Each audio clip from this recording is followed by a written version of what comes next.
খ্রিস্টপূর্ব ১২৭ অব্দে ভারতবর্ষের প্রথম সাম্রাজ্য মগধ কেন্দ্রিক মৌর্য সাম্রাজ্যের পতনের পর যথাক্রমে শুঙ্গ ও কুষাণ বংশ এই উপমহাদেশে রাজত্ব করে। খ্রিস্টীয় তৃতীয় শতকে কুষাণ বংশের পতনের পর ভারতবর্ষে গুপ্ত সাম্রাজ্যের উত্থান হয়। আনুমানিক ৩২০ থেকে ৫৫০ খ্রিস্টাব্দ পর্যন্ত ভারতবর্ষের অধিকাংশ অঞ্চল গুপ্ত সাম্রাজ্যভুক্ত হয়ে পড়ে। গুপ্ত সাম্রাজ্যের রাজধানী ছিল মগধের পাটালিপুত্র।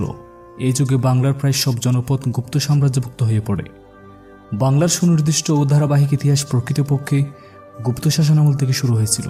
কুষাণ সাম্রাজ্যের পতনের পর প্রায় ১ শতাব্দী ধরে ভারতবর্ষে তেমন কোনো রাজশক্তি ছিল না। ভারতবর্ষ তখন বিভিন্ন ক্ষুদ্র ক্ষুদ্র রাজ্যে বিভক্ত ছিল। রাজ্যসমূহ একে অপরের বিরুদ্ধে যুদ্ধবিগ্রহে লিপ্ত থাকত। সমগ্র ভারতবর্ষের এই পরিস্থিতিতে খ্রিস্টীয় ৪র্থ শতকে গুপ্ত বংশের উত্থান হয়। রাজ্য বিজয়ের পাশাপাশি জ্ঞান বিজ্ঞান, শিল্প, সাহিত্য ও সংস্কৃতি গুরুত্বপূর্ণ অবদান রাখায় গুপ্তযুগকে প্রাচীন ভারতীয় উপমহাদেশের স্বর্ণযুগ বলা হয়। মৌর্য সম্রাটরা বৌদ্ধ ধর্মের পৃষ্ঠপোষকতা করলেও গুপ্তরা ছিল হিন্দু ধর্মাবলম্বী। গুপ্তদের আদি নিবাস ছিল মগধ তথা বর্তমান বিহারে। তবে কোনো কোনো ঐতিহাসিকদের মতে তাদের আদি নিবাস ছিল বাংলায় এবং তারা বাঙালি ছিলেন।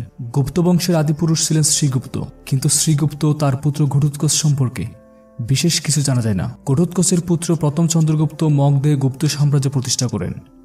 তাকে গুপ্ত বংশের প্রকৃত প্রতিষ্ঠাতা হিসেবে বিবেচিত করা হয়। সম্রাট প্রথম চন্দ্রগুপ্ত ৩২০ খ্রিস্টাব্দে পাটালিপুত্র সিংহাসনে আরোহণ করেন।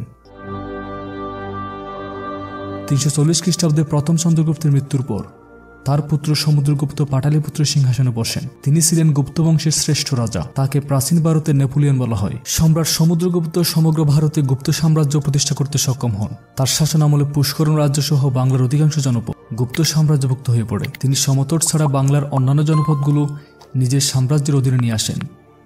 গুপ্ত শাসন আমলে গুপ্ত সাম্রাজ্যের অধিকৃত বাংলার জনপদসমূহ পুণ্ড্রবর্ধনভুক্তি নামে বিবেচিত হতো এবং এর রাজধানী ছিল পুণ্ড্রনগর। সমুদ্রগুপ্তের মৃত্যুর পর তার পুত্র দ্বিতীয় চন্দ্রগুপ্ত ৩৮০ সালে পাটালিপুত্র সিংহাসনে বসেন। সম্রাট দ্বিতীয় চন্দ্রগুপ্ত পিতার সাম্রাজ্যকে আরও শক্তিশালী বিস্তৃতি করেন। তিনি মালবের উজ্জয়িনীতে গুপ্ত সাম্রাজ্যের দ্বিতীয় রাজধানী স্থাপন করেন। অনেক প্রতিভাবান ও গুণী ব্যক্তি তার দরবারে সমবেত হতো। তাদের মধ্যে অন্যতম হল বিখ্যাত বিজ্ঞানী আর্যভট্ট এবং জ্যোতির্বিদ মিহির। ৪১৫ সালে দ্বিতীয় চন্দ্রগুপ্তের মৃত্যুর পর তার পুত্র কুমারগুপ্ত সম্রাট হন। তিনি ৪১৫ থেকে ৪৫৫ খ্রিস্টাব্দ পর্যন্ত ক্ষমতায় ছিলেন। কুমারগুপ্তের মৃত্যুর পর তার পুত্র স্কন্দগুপ্ত সিংহাসনে আরোহণ করেন। তার শাসনকালে মধ্য ভারতের পুষ্যমিত্র এবং মধ্য এশিয়ার হুন জাতি গুপ্ত সাম্রাজ্য আক্রমণ করেন। তিনি সফলভাবে তাদের আক্রমণ প্রতিহত করতে সক্ষম হন। স্কন্দগুপ্তকে শেষ শ্রেষ্ঠ গুপ্ত সম্রাট হিসেবে বিবেচিত করা হয়।